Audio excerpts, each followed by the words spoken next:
And there you see the white flag. That means one lap for the leader, one lap for Al Unser. 3 Unser brothers have raced here in Indianapolis. One, Jerry, was killed in an accident in the late 50s. Bobby Unser won the race 2 years ago.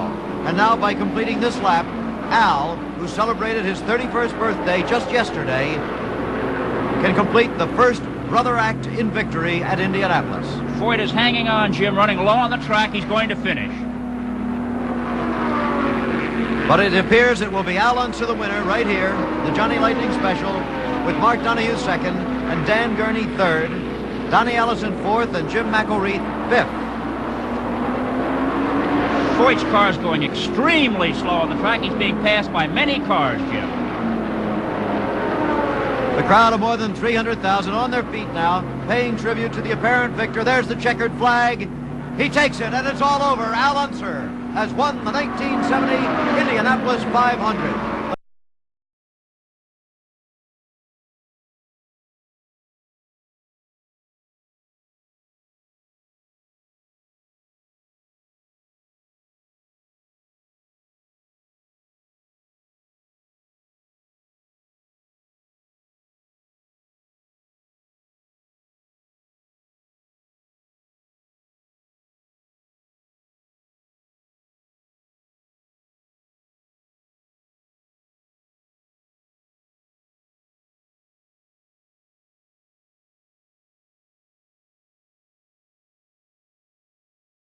There's the white flag for the leader. Unser has 1 lap to go. There he is, Al Unser, on his final lap of the afternoon, headed for his 7th victory of the USAC season. He has just about got the national championship on a point basis all wrapped up. He has, of course, already won the Indianapolis 500 in the car prepared by Parnelli Jones, himself a former Indy winner. White flag being given to the other cars, but the checker will be out for this man in a matter of seconds now. Al Unser of Albuquerque, New Mexico. His brother Bobby, another Indianapolis 500 winner, was not able to make the field today, although he was here. Bruce Walkup has dropped back in that other battle. But now here is the checkered flag. It's all over for first place.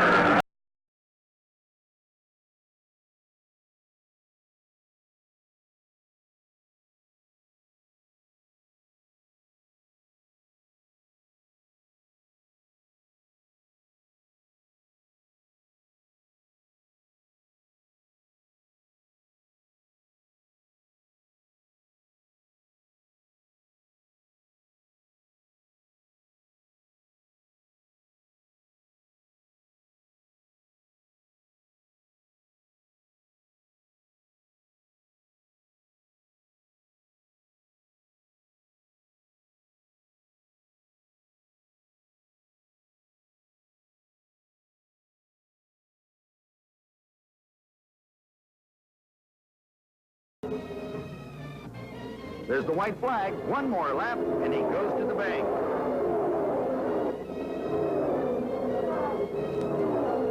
Out of the 4th turn and down the grandstand straight for the last time, the checkered flag falls on Al Unser, the winner of the Jimmy Bryan 150. And there's the white flag for Pat Banan. 1 lap to go for Al Unser. Just about 2 miles from victory. Knees trembling all the way, being very, very nervous. He can almost coast from here, he knows it, but even so, you're never there until the checkered flag. And even after the checkered flag, you're never too sure that the counter's been doing the right number of laps. 1953 and 1954. By the way, Al Unser's mother is very much prominent in the grandstands here. She comes to just about all the races her 2 sons are in, Mom Unser, and a couple of weeks ago here gave the traditional chili supper for everybody at the track. She cooked some 50 gallons of chili. Here we come, though, to the checkered flag for Al Unser. There it is. The race is over as he crosses that line, the last yard of brick left at the race course that used to be called the Brickyard.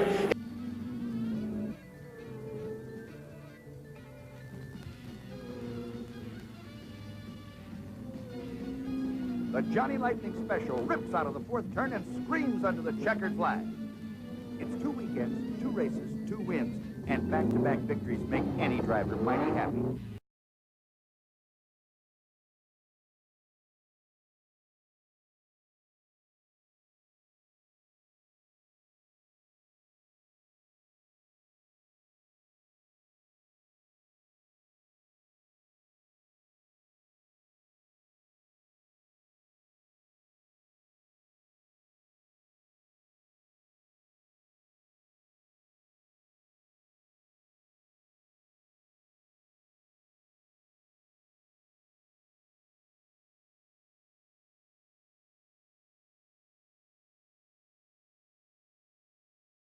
And the white flag is out for Al Unser. One more lap to go.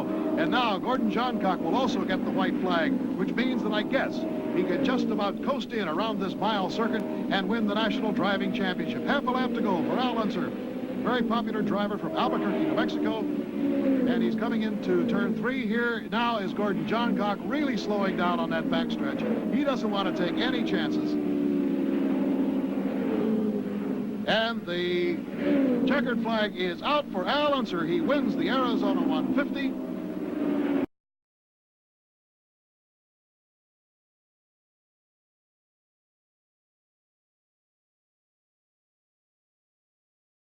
You know, I was worried. He's had the white flag with 1 lap to go, so he's in good shape. But I was concerned that the front wing may have been damaged in some way when he came in there and hit that wheel on his last pit stop. That could be dangerous.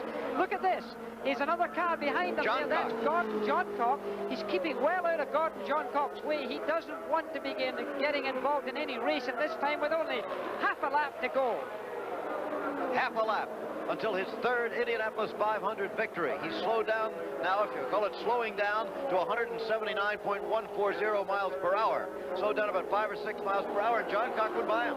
And dead right. He should let him go by. There's no reason for him to keep him behind, and he's just going round there straddling the yellow line as he comes down the front stretch for the last time. The checkered flag will be waved by Pat Bedan for Al Unser of Albuquerque. He has won his 3rd Indianapolis 500.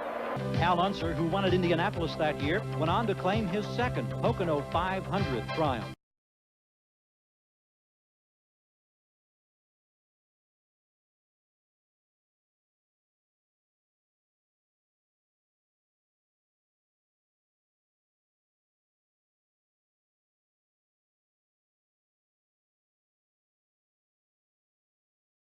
It just goes to show you how those little things, and when you hear that saying so many times, the race is won or lost in the pits, certainly this one was. Now, you don't know exactly all the reasons why that pit stop of Hallsberg's may have been a lengthy one, as the white flag flutters for Al Unser as he comes down the front stretch, goes into turn number 1, but without a doubt, that long pit stop, about 20 or 25 laps to go, was the difference in this one.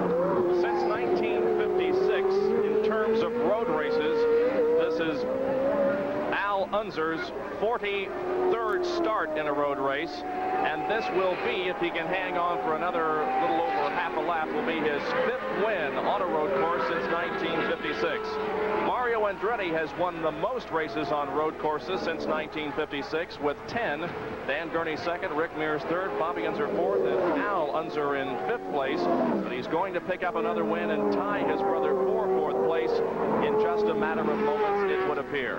He's now through turn number 7, now on to turn number 8 at the west end of the racetrack. Now setting up for turn number 9, a short straightaway that leads him to turn number 10. Out of turn number 10 and on to the main straightaway for the final time. Al Unser Sr. from Albuquerque, New Mexico, the current point leader in the CART PPG IndyCar World Series, adds to his lead today. He's through the front stretch, braking and gearing the car down through turns 11 and 12, crossing the start-finish line, and there is the win for Al Unser as he signifies the win by raising his right hand off of the steering wheel, moving through once again turns 1 and 2, but the race is all over, and Al Unser is the winner.